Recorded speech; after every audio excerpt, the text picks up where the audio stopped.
우리가 네임밸류라는 말을 씁니다. 이 네임밸류가 뭡니까? 한국말입니까? 영어입니까? 네임밸류가 한국말이에요? 영어예요? 영어에서 온 말이죠. 근데 이 네임밸류가 맞는 말입니까? 많은 분들이 우리가 네임밸류 이렇게 이야기를 하는데, 사실은 네임밸류라는 말은 콩글리시예요. 콩글리시. 보통은 브랜드 밸류라고 쓰든지 프레스티지라고 씁니다. 그래야지만 이게 맞는 이야기인데, 우리가 어느 순간부터인가 네임밸류 하는 콩글리시가 우리 삶 가운데 들어와서 그것이 적당한 말인 것처럼 그렇게 생각하게 되었어요. 2007년까지 이 세상에서 가장 브랜드 파워가 좋았던 기업이 어딘지 아십니까? 브랜드 밸류가 가장 높았던 기업, 2007년까지 코카콜라였어요. 코카콜라 시총이나 이런 브랜드 밸류가 진짜 수백조, 수천조에 이르는 그런 어떤 브랜드 밸류를 가지고 있었어요. 근데 2007년이 지나면서부터 서서히 바뀌기 시작합니다. 이제 IT 계열의 애플이나 삼성이나, 그리고 또 이제 이커머스의 그런 어떤 아마존 같은 것들이 쭉 치고 올라와서 2024년은 무엇이 제일 큰 밸류를 가지고 있는지 아십니까? 올해는 아마존이 1등이에요. 아마존이. 작년에는 애플이 1등이었고 뒤치락 엎치락 하면서 지금 그렇게 가고 있습니다. 이 브랜드 밸류를 가지고 있다는 것은 그만큼 가치가 있다는 것이고, 그만큼 모든 사람들이 인정을 한다는 거예요. 그래서 그 브랜드 파워가 굉장한 겁니다. 모든 사람들이 다 알고 그냥 인정하기 때문에, 애플, 삼성 이렇게 얘기하면, 아마존 하면 그거 괜찮지, 그거 좋지, 좋은 기업이지, 힘 있는 기업이지, 다 이렇게 인정을 해준다는 거예요. 그게 바로 브랜드 밸류거든요. 물론 돈의 가치도 엄청납니다. 여러분, 우리가 이 브랜드 밸류, 우리 한국말로, 콩글리시로 네임 밸류 이렇게 얘기하는데, 성경에서 이 네임 밸류가 가장 좋은 사람이 누굴까 한번 생각해 보면 저는 아브라함이라고 생각이 들어요. 아브라함이라는 얘기를 딱 하면 그 사람 믿음 좋은 사람, 그 사람은 하나님 앞에 인정 안 받은 사람, 누구든 다 그렇게 인정을 해요. 기독교인들이 다 그렇게 인정하고요, 무슬림들도 다 그렇게 인정을 해요. 그들의 조상이, 믿음의 조상이 아브라함이기 때문에. 그래서 이 아브라함은 전 세계적으로 가장 이 네임 밸류가 높은 사람이 아닐까, 그런 생각을 한번 해봤어요. 그러면 이 아브라함이 어떻게 이런 좋은 네임 밸류를 갖게 되었을까? 오늘 아브라함의 발자취, 인생의 발자취를 이렇게 따라가면서 아브라함이 어떻게 해서 그런 네임 밸류를 갖게 됐고 인정받게 되었는지를 잠깐 살펴보려고 합니다. 첫 번째는 아브라함은 순종의 사람이었다라는 거예요. 순종의 사람. 무슨 말이냐 하면, 아브라함 당시는 이게 부족 공동체 사회였거든요. 이 친족 공동체 사회였단 말이에요. 그러니까 같은 친족들끼리, 같은 일족들끼리 이렇게 모여서 살면서 서로 보호해주고 서로 도와주고 하는 그런 사회였단 말이에요. 그러니까 저는 유씨입니다. 그러면 유씨 일가들이 이렇게 모여 살면서 이렇게 서로 도와주고 필요한 게 있으면 공급해주고 그렇게 하면서 서로 품앗이도 하고 이렇게 살아가는 거예요. 그런데 우리 저쪽에 만약에 이씨 일가가 있어. 그러면 그 이씨 일가하고 우리 유씨 일가는 서로 친해질 일이 없는 거죠. 우리끼리니까. 그런데 이스라엘 당시 고대 근동사회의 관습은 어땠냐면, 만약에 제가 여행을 떠납니다. 여행을 떠나서 만약에 다른 일가들이 있는 곳을 지나가요. 그러면 그쪽에서 지나가는 손님이니까 저를 청해서 밥도 주고 하루 이틀 머물러 갈 수 있게 배려를 해주는 거예요. 그러니까 여행을 하는 데 있어서는 사실 큰 어려움은 없었으리라 생각이 들어요. 근데 문제는 뭐냐 하면, 거기에 들어가서 평생 살려고 할 때가 문제가 되는 거예요. 살려고 하면 거기서 쉽게 그 사람을 받아들여주지 않는다는 거죠.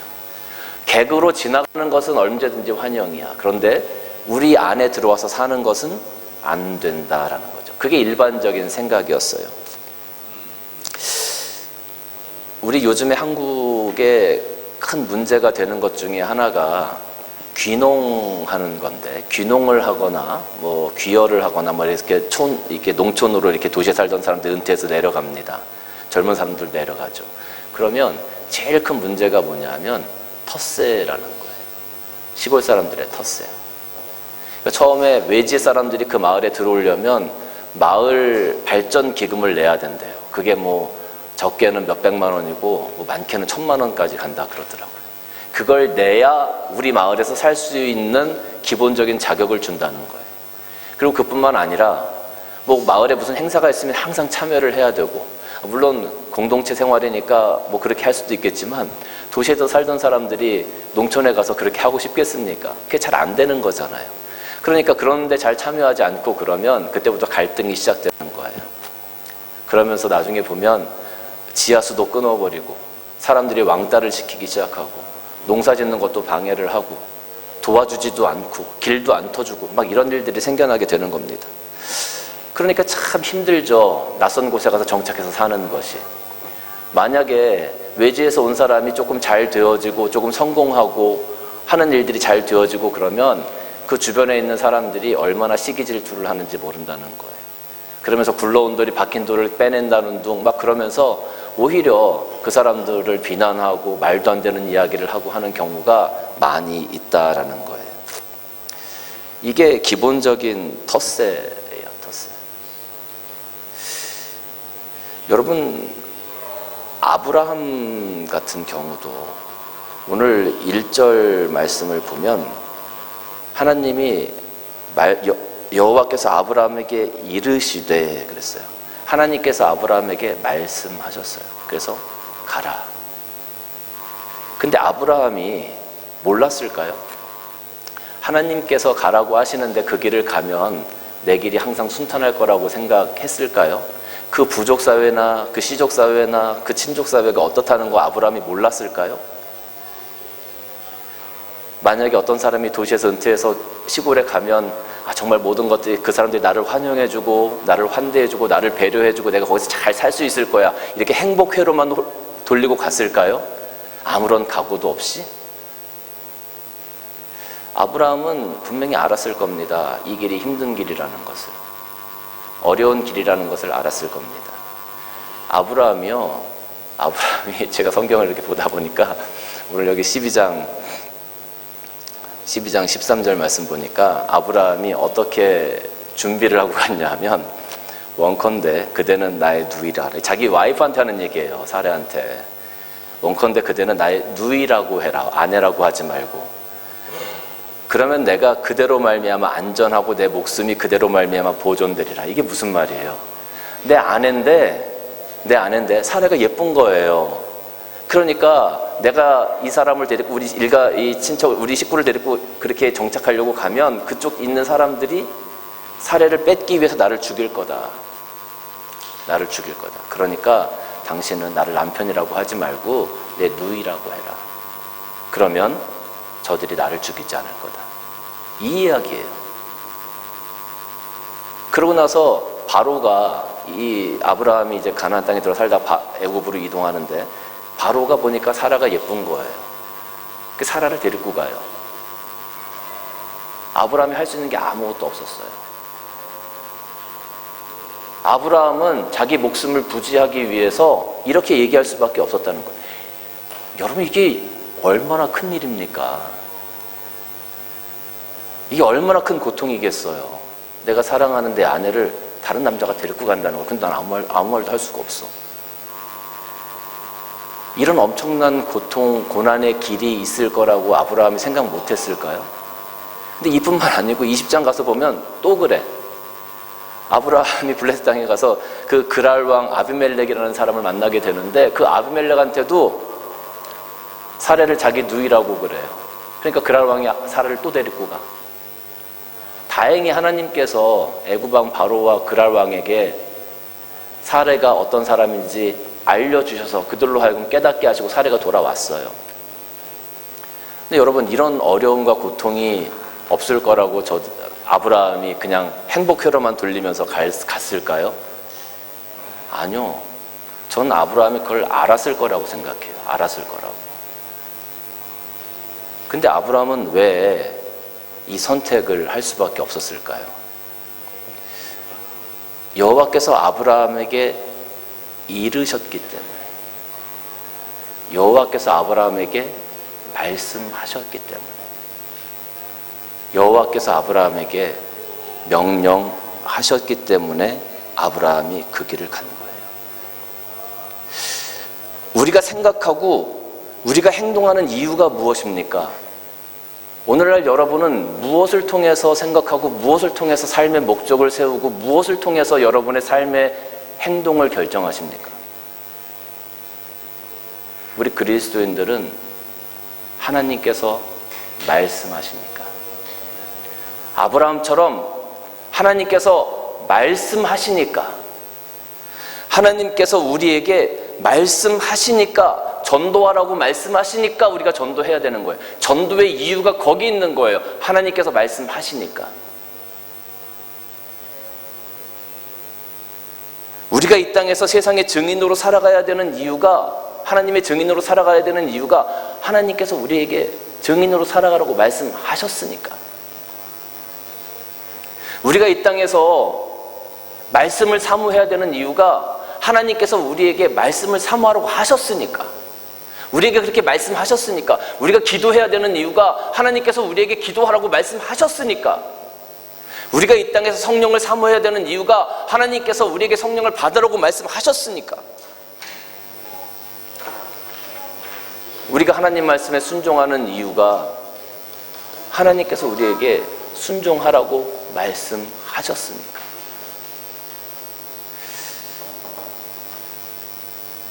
아브라함이 자기 고향, 친척, 아비 집을 떠나서 아무것도 알지 못하는 그 땅을 향해서 나간 이유,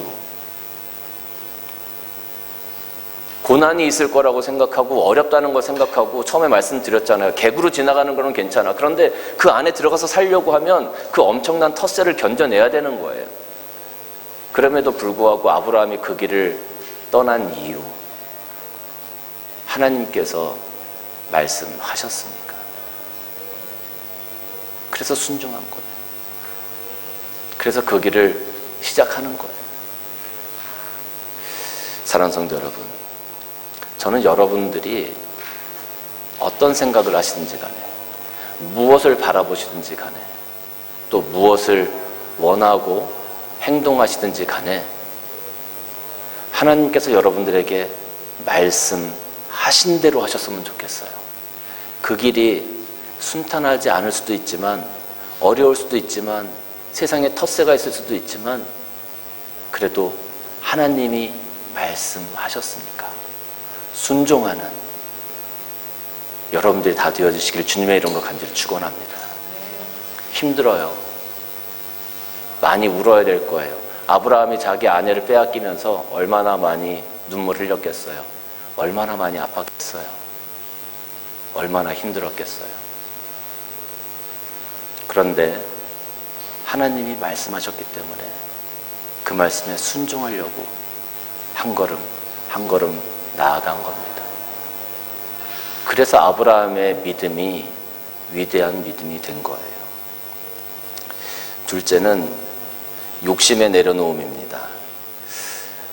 13장 말씀을 보면 아브라함과 롯이 함께 거주를 했는데 그 소유가 점점 늘어나요. 그러다 보니까 이 아브라함의 종들하고 롯의 종하고 자꾸 다툼이 일어나. 왜냐하면 자기가 좀 더 좋은 초장에 가서, 좋은 풀 있는 곳에 가서 이 염소와 양들을 먹이고 싶으니까 먼저 가서 선점하려고. 그러다 보니까 막 다툼이 일어나는 거예요. 그래서 아브라함이 안 되겠다 생각해서 롯을 불러서 이야기합니다. 이제 우리가 서로 갈라져야 될 때가 된 것 같다. 그런데 롯에게 제안을 하죠. 아브라함이, 야, 동방예의지국이라는 말도 있잖아. 그러니까 장유유서라는 말도 있잖아. 그러니까 내가 삼촌이고 내가 나이가 많으니까 내가 이쪽 좋은 곳을 먼저 가질게. 너는 저쪽으로 가. 사실은 이게 정상이에요. 이게 노멀한 거예요. 이게 보통이에요. 일반적으로. 우리 사회에서도 연장자가 있으면 연장자 먼저 하시라고 우리가 양보를 하잖아요. 그러면 어르신들이 먼저 하시고 좋은 거 먼저 하시고 좀 젊은 친구들은 조금 못해도 그냥 그렇게 받아들여요. 그게 정상적이에요. 정상적이에요, 그게. 근데 아브라함은 그렇게 하지 않았어요. 아브라함은 네가 원하는 쪽으로 먼저 가라라고 말했어요. 누구나 먼저 누리고 누구나 더 많이 갖고 싶고 누구나 더 소유하고 싶은 게 본성이에요. 그게 노말이에요. 그래서 사람들이 그것 때문에 치고받고 싸우고 그것 때문에 상처받고 그것 때문에 눈물 흘리고 그거 못 가져서 아둥바둥하면서 살아가는 게 일반적인 삶이라는 거예요. 그런데 아브라함은요, 그 일반적인 욕심을 내려놓았어요. 인간의 가장 기본적인 욕구를 하나님 앞에 내려놓았다라는 거예요. 당연히 내가 누려야 하고 당연히 내가 가져야 하는 그 권리를, 그리고 그걸 갖고자 하는 본성을 내려놓았다는 거예요. 그리고 그것을 양보했죠. 여러분, 이솝우화를 보면 욕심 많은 개의 이야기가 나옵니다. 개가 길을 가다가 큼지막한 고깃덩어리를 하나 발견했어요. 얼마나 좋겠어요. 그래서 그 고깃덩어리를 덥석 물었습니다. 물고서 막 룰루랄라 이제 길을 가다가 그 강을 건너가게 됐어요. 강을 건너가다 이렇게 딱 그 밑에를 보니까 어떤 개 한 마리가 고기를 물고 있는데 자기 생각에는 그 고깃덩어리가 자기가 물고 있는 것보다 더 크게 보이는 거야. 근데 사실은 그 물에 비친 것이, 그 밑에 있는 개는 그 물에 비친 자기의 모습이었죠. 그런데 이 개가 순간적으로 욕심이 생기는 거죠. 내 거보다 더 큰 고기를 물고 있네? 저거 내가 뺏어가야지 하고 멍 하고 짖는 순간 입에 있는 고기까지 잃어버리게 되었다라는 거잖아요. 맥클레인 클레인이라는 그 심리학자가 시기심 이론이라는 이야기를 하면서 시기심과 욕심은 우리에게 없는 것을 다른 사람이 가지고 있다고 느낄 때 발생하는 자연스러운 감정이다, 이렇게 표현했어요. 자연스러운 감정. 무슨 말이에요? 본성이라는 거예요. 본성. 누구든지 이런 본성을 다 가지고 있다. 욕심이라든지 시기심이라든지 이런 것은 본성이기 때문에 누구든지 다 가지고 있다라고 이야기를 하는 거예요. 그런데 여러분, 우리가 본능에 충실하면 우리는 맨날 지지고 볶고 싸워야 돼요. 내가 더 갖기 위해서 아둥바둥 해야 되고 남을 눌러야 되고 남에게 상처 줘야 되고 내가 더 갖지 못한 것을 통해서 나는 맨날 아파해야 되고 고통스러워해야 돼요. 본능에 충실하면. 그런데 그 본능을 다스리니까, 그 본능을 제어하니까,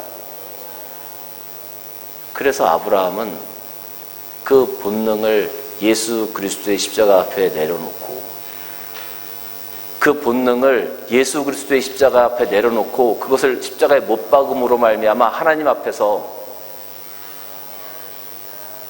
최선의 삶을 살아가는 사람이 되다 보니까 그가 위대한 사람이 된 거예요.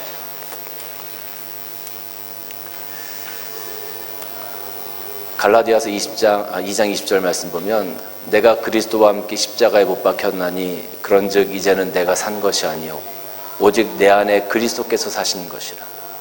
이제 내가 육체 가운데 사는 것은 나를 사랑하사 나를 위하여 자기 자신을 버리신 하나님의 아들을 믿는 믿음 안에서 사는 것. 내가 그리스도와 함께 십자가에 못 박혔나니 그런즉 이제는 내가 사는 것이 아니요 오직 내 안에 그리스도께서 사신 것이라.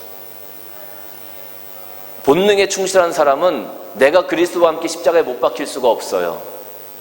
본능에 충실한 사람은 절대로 자기 자신을 십자가에 못 박지 않습니다. 본능에 충실한 사람은 내가 죽을 수가 없어요. 본능에 충실한 사람은 내가 살아있는 사람입니다. 본능에 충실한 사람은 내 안에 그리스도를 모실 수 없어요. 그 본능을 예수 그리스도 십자가에 못 박을 때 비로소 우리는 그리스도인으로 거듭나게 되어지는 겁니다. 비로소 우리는 아브라함이 걸었던 그 길을 걸어갈 수 있게 되는 겁니다. 사랑하는 성도 여러분, 이게 참 어렵죠. 그런데 그렇게 했기 때문에 아브라함이라는 이름에 밸류가 생기는 거예요. 여러분의 이름에 하나님께서 주시는 영적인 밸류가 생기기를 원한다면 우리는 나 자신을 예수 그리스도의 십자가에 못 박을 수 있는 용기가 있어야 합니다. 여러분의 삶, 나 자신을 예수 그리스도 십자가에 한번 못 박아 보세요. 그리고 내려놔 보세요. 그리스도의 십자가로 나의 본능을, 나의 욕심을 한번 컨트롤해 보세요. 여러분의 이름에 하나님께서 주시는 영적 밸류가 생겨지게 될 겁니다. 마지막으로 세 번째는 아브라함은 하나님을 향한 큰 사랑을 가지고 있었어요. 22장 보니까 여호와께서 이르시되 내 아들 내 사랑하는 독자 이삭을 데리고 모리아 땅으로 가서 내가 내게 일러준 한 산 거기서 번제로 드리라. 아브라함이 아침 일찍 일어나 나귀 한 장을 지우고 두 종과 그 아들 이삭을 데리고 번제에 쓸 나무를 쪼개어가지고 떠나 하나님이 자기에게 알려주신 곳으로 가더니 그랬어요. 아브라함이 평생을 살아가면서 하나의 소원이 있었습니다. 그 소원이 뭐냐 하면 하나님 나에게 아들을 주세요. 나에게 자녀를 주세요. 그게 아브라함의 소원이었어요. 아브라함이 매일매일 기도하면서 100년을 기도하고 얻은 아들이 바로 이삭이었어요. 자기 목숨보다 더 귀한 아들이죠. 무엇보다도 소중한 아들이죠. 그런데 하나님께서 그 아들 이삭을 달라고 하세요. 가장 소중한 것을 달라고 하세요. 그때 아브라함은 그 이삭을 하나님한테 드렸어요. 제가 드렸어요 이렇게 말씀을 드리니까 목사님 안 드렸는데요. 이삭 안 죽었는데요. 그래요, 안 죽었어요.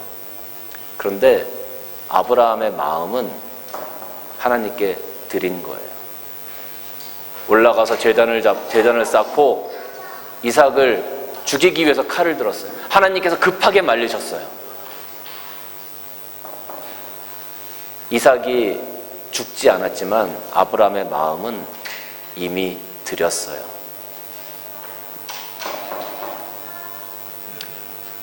하나님을 향한 큰 사랑이 내가 가장 소중하게 여기는 것보다 더 큰 사랑이었다. 하나님을 향한 사랑이 내 인생의 가장 소중한 것을 사랑하는 것보다 더 큰 사랑이었다. 여러분, 하나님께서 여러분에게 가장 소중한 것을 나에게 달라고 하시면 여러분 어떻게 하시겠어요?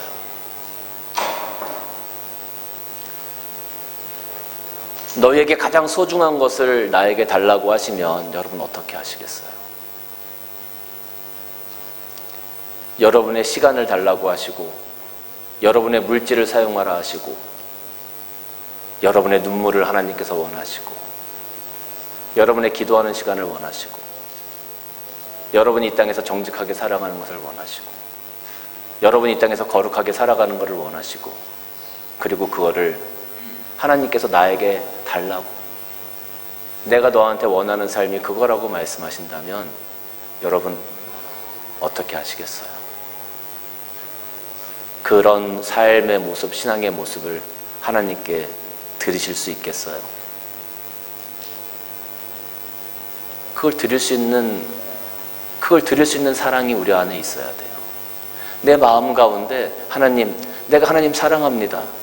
나 이거 정말 어렵지만 하나님께서 나에게 원하시면 내가 이거 하나님 앞에 드릴 수 있는 그런 마음의 사랑, 그 큰 사랑을 하나님 내가 소유할 수 있게 해주세요.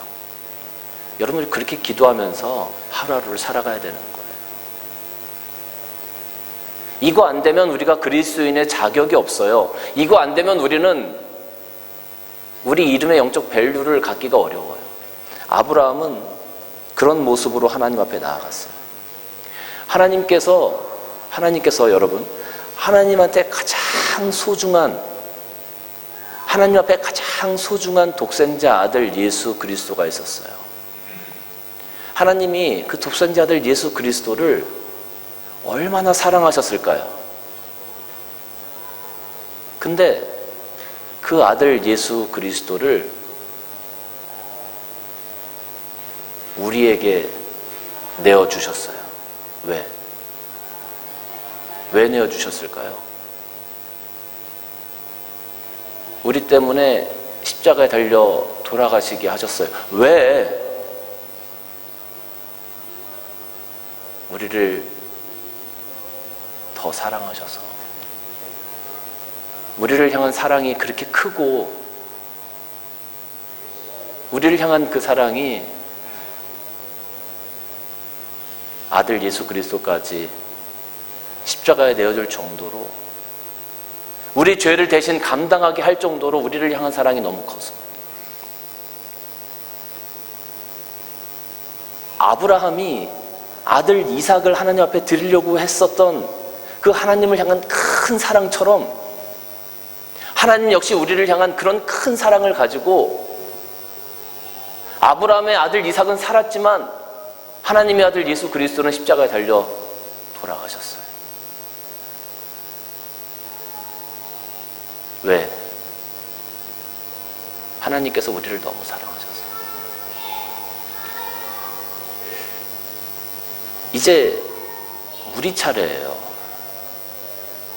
이제 우리도 하나님께서 원하시는 그 큰 사랑을 가지고 하나님을 좀 바라봤으면 좋겠어요. 그 큰 사랑을 가지고 하나님 앞에 좀 나아갔으면 좋겠어요. 하나님께서 기뻐하시는 모습을 좀 가졌으면 좋겠어요. 하나님께서 기뻐하시는 믿음의 모습을 좀 가졌으면 좋겠어요. 하나님께서 여러분들에게 원하시는 그 거룩함과 헌신과 경건의 시간과 순종의 모습과 내 본성을 이겨낼 수 있는 그리스도를 향한 믿음, 이런 것들을 좀 가졌으면 좋겠어요. 우리가 아브라함이 그렇게 하나님 앞에 나아갔을 때, 야고보서 2장 23절 말씀 보니까, 이에 성경에 이른바 아브라함이 하나님을 믿으니 이것을 그로 의로 여기셨다는 말씀이 이루어졌고 그는 하나님의 벗이라 칭함을 받았다 그랬어요. 아브라함의 네임 밸류가 하나님의 친구래요. 아브라함이라는 이름, 이 분이 갖는 이 네임의 밸류가 하나님의 친구라는 것까지 올라갔어. 여러분, 이게 얼마나 엄청난 겁니까? 아브라함이라는 이름이 갖는 이 네임 밸류가 이렇게 커요. 아브라함이 걸어온 인생의 발자취를 우리가 잠깐 살펴보았는데, 아브라함은 그렇게 하나님 앞에 세워져 갔기 때문에 오늘 모든 사람들이 신앙의 위인으로 생각하고 그 이름을 듣기만 해도 인정케 되어지는 그 네임 밸류를 갖게 됐어요. 사랑하는 성도 여러분, 우리가 아브라함의 이름을 바라보면서 부러워만 할 것이 아니라 하나님께서 오늘 여기 앉아있는 여러분들의 이름을 들으실 때에, 아, 김집사 내 친구지, 아브라함처럼 나한테 다가왔던 사람이지, 하나님께서 뭔가 좀 이렇게 인정해 주실 수 있는 그런 영적인 네임 밸류들이 우리들 이름에도 좀 있어야 되지 않겠습니까? 사랑하는 성도 여러분, 우리 오늘 아브라함의 발자취를 살펴보면서 저는 여러분들도 이 아브라함처럼 하나님 앞에, 또 세상 앞에, 또 우리 교회도 세상에 있는 많은 교회들이, 시드니 안에 있는 교회들이, 아, 산예등불교회, 아, 거기 하나님 말씀이 있는 교회, 거기 기도하는 교회, 성령의 역사가 있는 교회, 모든 성도들이 자기의 모든 것을 예수 그리스도의 십자가에 못 박은 교회, 이렇게 좀 소문나고 그럼 네임 밸류가 좀 생겼으면 좋겠어요.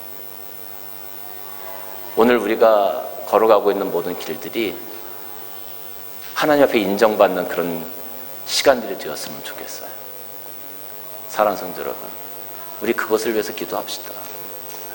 우리 그것을 위해서 세워져 가봅시다. 우리 하나님의 마음을 정말 한번 시원하게 한번 해드려 봅시다. 여러분의 삶을 통해서, 여러분의 발걸음을 통해서, 또 우리 교회의 발걸음을 통해서 우리 다 함께 그렇게 나가신 여러분들 되시길 주님의 이름으로 간절히 축원합니다.